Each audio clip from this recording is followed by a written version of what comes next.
going to discuss posture. Now, it is super important to maintain good posture during every exercise.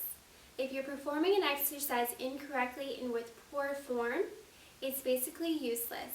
So, with all the exercises, make sure you always have good posture, look in the mirror if you're able to, and make sure alignment looks good.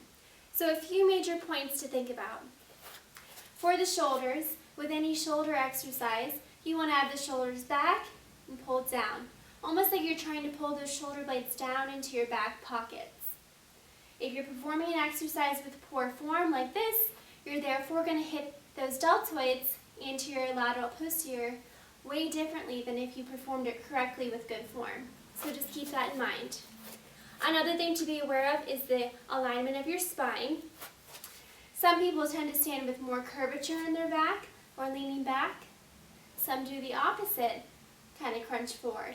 So you want a natural curvature in your lower back.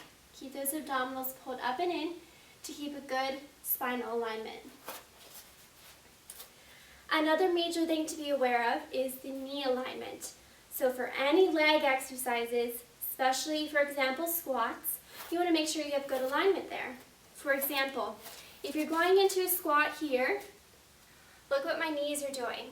They're coming inward, and therefore it's using the muscles differently and actually could be harmful for the knees. So make sure you're sitting back into it. Knees are staying directly above the feet, not going inward, not going outward. Keep them directly aligned, just like that. Same thing if you're on the hack squat or the leg press. Keep the hip, the knee, and the foot in line the entire time. And lastly, we have the ankles. A lot of people tend to roll in or out on the ankles. Also a big no-no. So with any leg exercise, like the leg press, try and make sure you're pushing evenly on the feet and you're not applying pressure too much on the outside or the inside. Use those tips to help you have a more effective workout. Keeping good posture will allow you to use the correct muscles.